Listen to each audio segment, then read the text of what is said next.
सबको जय यीशु। अक्टूबर 1946 में संत पापा पियूस 12वीं ने संयुक्त राज्य अमेरिका के बोस्टन नामक शहर में कैटेकिटिकल कांग्रेस के प्रतिभागियों को रेडियो संदेश देते समय एक भविष्य सूचक शब्द कहा था। The biggest sin of today is that the man has lost the sense of sin. 1 जनवरी 1914 में संत पापा फ्रांसिस ने अपने शुरुआती दिनों में इसी बात पर जोर देते हुए उन्होंने संत पापा पियूस के इस संदेश को दोहराया था। उन्होंने कहा कि आज अनुग्रह की बहुत चर्चा है, लेकिन पाप पर कोई ध्यान नहीं दिया जाता है। जी हाँ प्रियो, पाप एक बड़ा विषय है। इसके बारे में, इसकी गंभीरता के विषय में हमें जानना बहुत ज़रूरी है। हम दूसरे सामुएल की किताब के अध्याय 11 में हम राजा दाऊद द्वारा किए गए एक बड़े पाप, जो ईश्वर के 10 नियम के 6वें नियम के विरोध पाप करते हुए देखते हैं। राजा दाऊद बत्शेमा नामक एक स्त्री के साथ में व्यभिचार करता है और उसके 2 चैप्टर के बाद हम देखते हैं कि यही व्यभिचार का पाप जो है उनके बच्चों द्वारा किया जाता है। अम्नोन उसकी बहन तामर के साथ यह दुष्कर्म करता है और देखिए कि किस प्रकार से पाप राजा दाऊद के घर में प्रवेश किया। राजा दाऊद तामर के साथ बहुत ज़्यादा प्यार करता था क्योंकि वह सबसे प्यारी बेटी थी उसकी, लेकिन पाप ने उसी जगह हमला किया जहाँ पर राजा दाऊद को सबसे ज़्यादा चोट लगा। राजा दाऊद गुलाम बन गए पाप के कारण।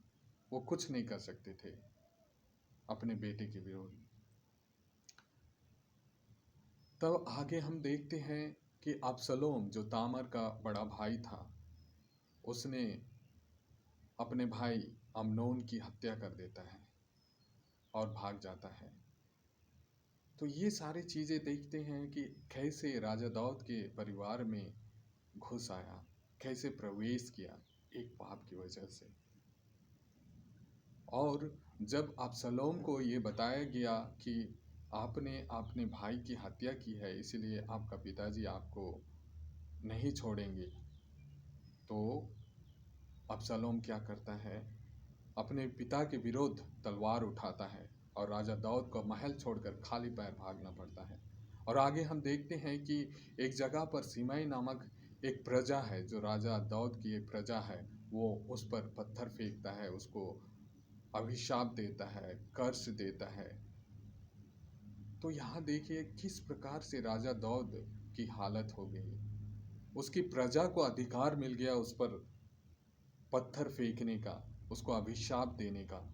और दूसरी ओर हम देखते हैं अबसलोम, उसका खुद का बेटा, उसके विरोध खड़ा हो गया।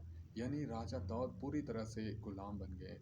एक राजा दाऊद जो एक महान राजा आज कुछ नहीं है, उन्हें खाली पैर महल छोड़कर भागना पड़ा।